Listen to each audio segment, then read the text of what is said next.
Hey everyone, it's Nella here with Fleur. In this video is actually going to be talking about how Fleur's character and story has changed in the... Holy crap, it's almost been like 7 years now since I ordered her. That's getting pretty crazy. That's getting pretty crazy.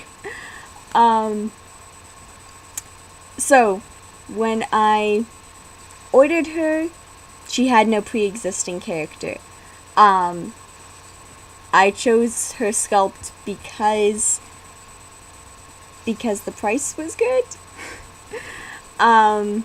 Because I was able to explain to my parents why I wanted her, and it was a lot easier to say, and you know, she's $175 Canadian instead of over $300 US.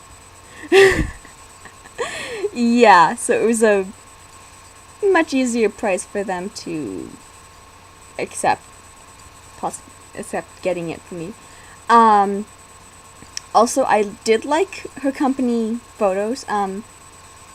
Actually, looking back, I'm kind of surprised that I did like them, but I saw the potential there, I guess.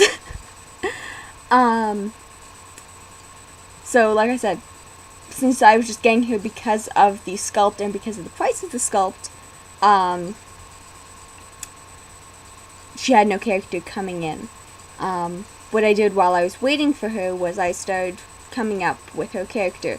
And I actually came up with her character and story in collaboration with one of my good friends, who I got into the hobby, and who ordered the same sculpt as her, because she also liked it. What ended up happening was we went like, hey, it's the same sculpt. They should be twins! But we both decided we kind of wanted to go in very different directions with their styles. Fleur was kind of this preppy A student with long black hair, whereas my friend's one, so what was her name? Kira or Opal. My friend changed her name a lot, so I just refer to her as Fleur / Anastasia's twin, because she didn't have a concrete name until she arrived. So essentially the other twin was supposed to be the edgy one, and both my friend and I, we were in junior high, and we were reading this series of books called Twitches.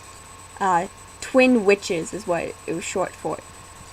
Which is essentially the story of these two girls that, two twins separated at birth, that meet each other when they're teens and discover they have magic, etc., etc. Twin magic, that sort of thing. And both of us just thought that was awesome, so we went, hey, not only will all dolls be twins, they'll be twins that were separated at birth and raised apart. Therefore, we'd be able to explain why one was Quebecois and the other one wasn't, why one was preppy and why one wasn't, that sort of stuff. And we went like, oh yeah, and magic, yeah, it has to have magic. Fleur never got her twin because my friend never received the doll that she paid for. Because Myth Doll dropped the ball and ran off with a lot of people's money, and yeah, there's a whole bunch of stuff. As I've no doubt mentioned before, I'm incredibly lucky that Fleur even came to me. I never received a shipping notice. We were never charged for shipping. It just came. Yeah, it just arrived out of nowhere over Christmas break, and I was like, what the? I was like, what? No. And then when I saw the box, I went like, no, that can't be right. It's not the right size for the box. And what actually was, the box was just big enough to fit her in it. Yeah. It was not good business all around, but I'm happy I have her now. So she never got her twins, so obviously that avenue was never pursued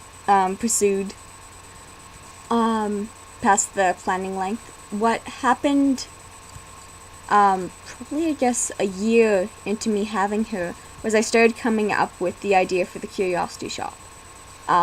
Mostly because I kept seeing all these amazing dolls, and I was like, I want that one and that one and that one, that one. I don't care that they're different sizes and different companies and completely different styles. I just want them all.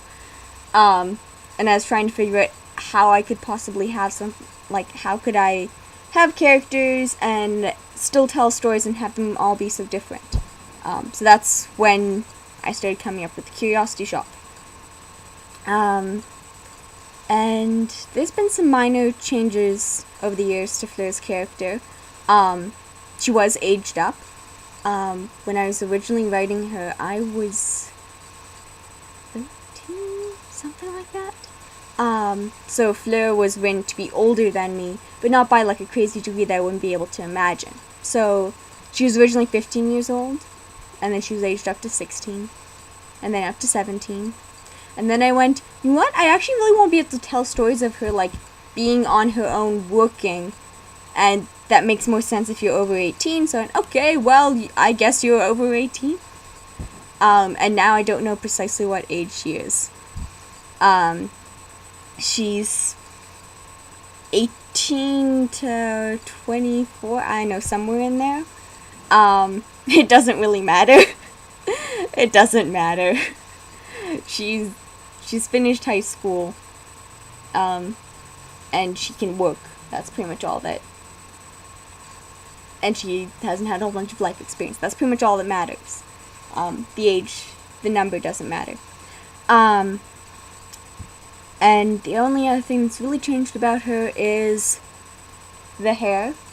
It actually started when I got her a wig, very cheap, that was actually the right size for her, which was a 6'7". What it was is that my sister and I were not expecting her to be a mature mini. Rather, we kind of knew, looking at the pictures, that she was, but I don't think either of us really had a concept of what that looked like and how different that was from the norm. Because when I entered the hobby, childlike MSDs were the norm. Mature minis, there were only really like a handful, like 2.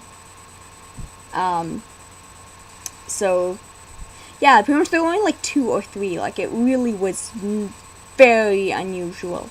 It was very unusual. So I'd gone a 7-inch wig for her as a gift from a friend. My friend that I was actually creating the story with. In the hopes that that would be her default wig. Since that ended up being the wrong size, that is now Drew's default wig, so I still have it. But the wig that I got to replace it was a J-Pop's wig, and it's a dark purple. Actually, you know what? I'll be right back with that wig. Wait a moment. So this is the purple wig, and pretty much since this wig, Fleur hasn't gone back to natural colors. Mostly because I really like the mix of purple and black that this one is. And now she's got her wonderful bright blue hair, which is really fun and colorful. But the actual character as she stands, rather than, you know, the less important details like precise age and that sort of thing, her actual personality hasn't changed that much. She's still immature, kind-hearted, caring, an awesome friend, hard worker, really curious about everything, and pretty much constantly cheerful. All of those are things that her original character was when I was planning her character way back in, oh my god, way back in the summer of 2006 after I had ordered her, and none of that stuff's really changed. I know. It's weird, like, things have changed, but then things have also stayed the same. Also, speaking of things that have changed and yet stayed the same, not the skirts, but these shoes, these were the first pair of shoes Fleur ever got. And I still have her wear them because they're the only pair of sneakers I have. Alright, so, okay, bye everyone.